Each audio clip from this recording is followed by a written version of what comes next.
bagian dalam rumah panjang, ada backup juga dari bagian luar, akan segera dipus ternyata, namun Fajar sudah dalam posisi yang aman. Satu pemain keluar dari arah dalam rumah panjang, tapi ada backup dari bagian belakang, sedikit free fire dari seorang Fajar. Pintu sudah dihancurkan dan ada granat yang sedang dimasak, saling melempar utility, ternyata granatnya terlalu dekat ke arah Fajar. Splash damage pun masuk ke Fajar dan Bensu akan langsung melakukan flank mengambil bagian high groundnya. Yes, begitupun sudah menyadari pergerakan Bensu di sebelah kanan dan Fajar pun lebih merapat ke arah Genfos dan juga Rocky di arah gudang Hejo. Kemudian dari BX tidak terlalu berani nampaknya tiga playernya untuk mendobrak sekaligus karena Genfos yang tertangkap dari seorang Vicoy. Cukup terbuka angle yang dilakukan. Gue pikir Bensu, tapi Bensu di arah sisi atas pun tertembak dengan Talon. Yang dimana Talon ternyata menyelinap ke pergerakan dua-dua tim ini. Betul, itu Talon enak banget dari All-Star mendapatkan satu titik yang tidak dicek ternyata oleh tim BX tentunya, dan ada tim lagi yang join di bagian belakang ternyata. Join the fight kali ini Box Gaming. Yes, Vicoy dia terlalu berani nampaknya karena Talon sebenarnya sudah siap siaga. Rocky nyaris tadi dengan satu darahnya lagi bisa tertakedown dan Fajar bakal maju balik-balik Broken Wall bergocek dengan Vicoy, tapi front shoot yang gagal malah rata nampaknya untuk tim Victim yang diterobos oleh Box juga ternyata. Betul, Box akan berusaha untuk menjadi third party, tapi tiba-tiba TA memberikan gangguan dari arah high ground. Ternyata mid lane tidak membiarkan dua tim ini fight secara tenang. Ada pre fire dilakukan oleh seorang Soas. Granat kali ini yang akan dimasak tapi di cancel ternyata oleh Soas karena ada lemparan molotov ke arah Soas dan memaksa Soas keluar dari tempat ini. Sedikit mundur ke belakang, smoke setup untuk menutup angle dari arah Talon All-Star, dan Soas kembali lagi menuju ke bagian dalam dari gudang Hejo kali ini akan melemparkan granat ke sebelah sudut ke arah sudut, yang ternyata dari BX mereka sudah melakukan setup yang lain lagi, tapi what?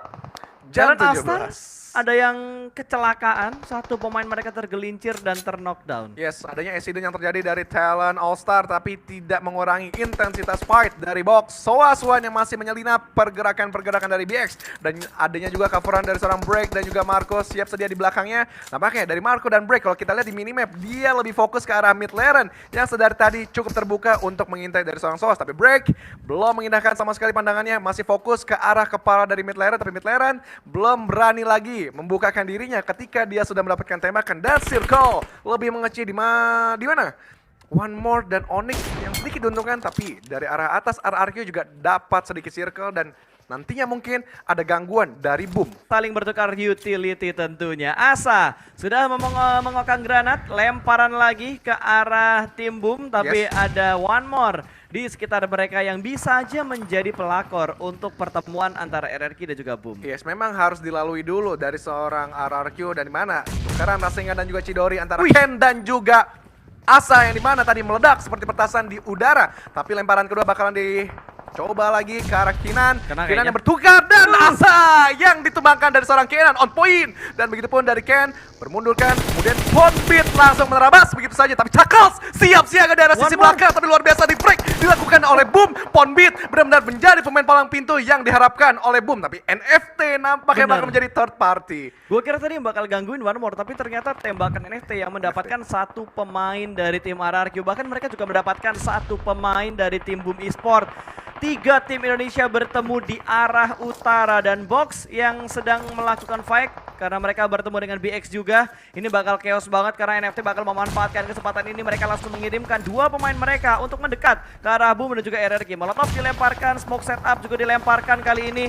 Boom harus fokus ke arah 2 angle karena tiba-tiba NFT mengirimkan pemain mereka ke arah high ground ini. Di sisi atas, TA juga datang untuk melihat situasi bagaimana 3 tim sedang fight, dan itu sangat diunggulkan tempat dari TA. Mereka di sisi high ground, tapi Boom bakalan fokus ke arah NFT terlebih dahulu, yang dimana RRQ sedikit mengurangi tempo mereka, sedikit mengurangi ritme mereka, tapi Ramones bakalan close combat dengan Kentan. Ramones tadi nyaris juga ditumbangkan, tapi Ken nampaknya lebih kuat untuk close combat. Voldemort menyusul nampaknya untuk menutup angle dari atas. Begitu dari Ponbit di arah sisi bawah masih ingin mendapatkan seorang Flippy yang berdiam diri juga tadinya untuk mengcover seorang Ramones. Betul sekali, dan kalau kita lihat lagi dari pergerakannya, ternyata Boom masih bisa cukup tenang untuk menghadapi 2 tim di sekitar mereka. Bahkan Ramones berhasil mereka amankan, dan Flippy juga udah berhasil mereka amankan. Ini yang menjadi pengganggu lagi adalah TA. Yes. Karena TA mempunyai high ground control yang lebih bagus dibandingkan pemain-pemain Boom dan juga RRQ, tapi bergerakan. Dari RRQ lagi-lagi terspot oleh Boom, di mana satu pemainnya ada yang di through the smoke oleh seorang Ponwit. Molotov dilemparkan, ada cicilan damage menuju ke arah pemain dari Talent All-Star, tapi masih belum bisa mendapatkan sebuah knockdown. Ini menarik sih, dari RRQ tadi menurunkan sedikit temponya, tapi Bisenol RRQ bakalan ke arah sisi atas juga. Bisenol yang dimana sudah dinotis oleh Pasta, tapi masih cukup intens.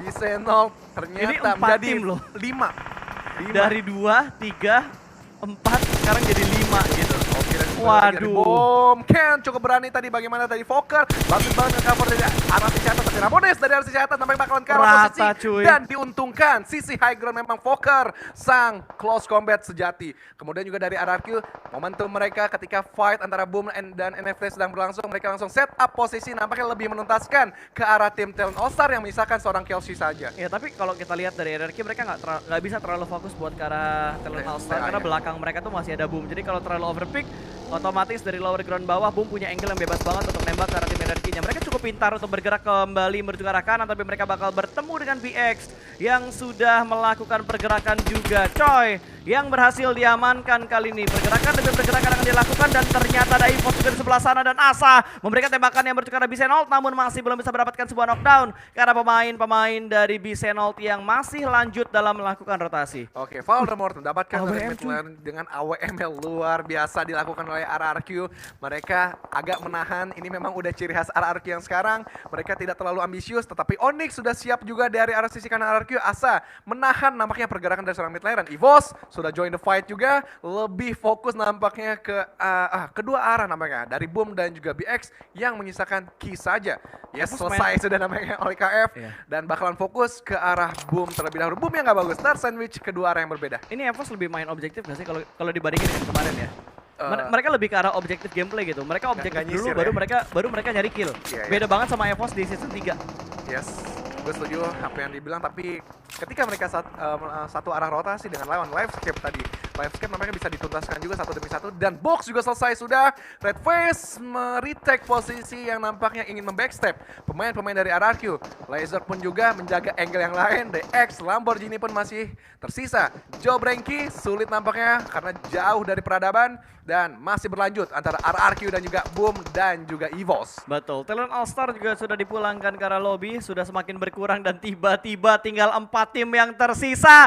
Indo Pride lagi bro, Boom, Onyx, RRQ dan juga Evos Roar yang ada di top 4 terakhir kali ini. Siapapun yang BBCD, otomatis kita bakal tenang. Microboy kali ini yang mendapatkan sebuah keunggulan untuk angle-nya ke arah Boom Esport. 2 pemain dari Boom sudah terspot oleh Microboy untuk 2 setup yang mereka lakukan, tapi tiba-tiba Microboy menerima damage yang begitu dalam. Ada backup dari sebelah kanan, Red Face belum keluar dari area persembunyiannya, masih mengintai ke arah Boom Esport saat ini, dan tiba-tiba Onyx juga join dari arah belakang. Boom tersandwich oleh 2 tim seperti yang udah dibilang oleh Agus tadi. Onyx sudah mulai menembak tentunya, tembakan demi tembakan diberikan, dan Kenan pun terspot. Tumbang 1 pemain dari Boom Esport, dan Fokker menjadi last man untuk Boom Esport. Ini adalah asah kemampuan untuk Fokker, lagi-lagi dia diuji untuk mencoba menuntaskan 1 tim sekaligus, dan Asa sudah tercicil, tapi Chuckles nampaknya bakal melempar juga 1 buah frag granat ke arah Fokker. Oh, Molotov nampaknya masih belum on point.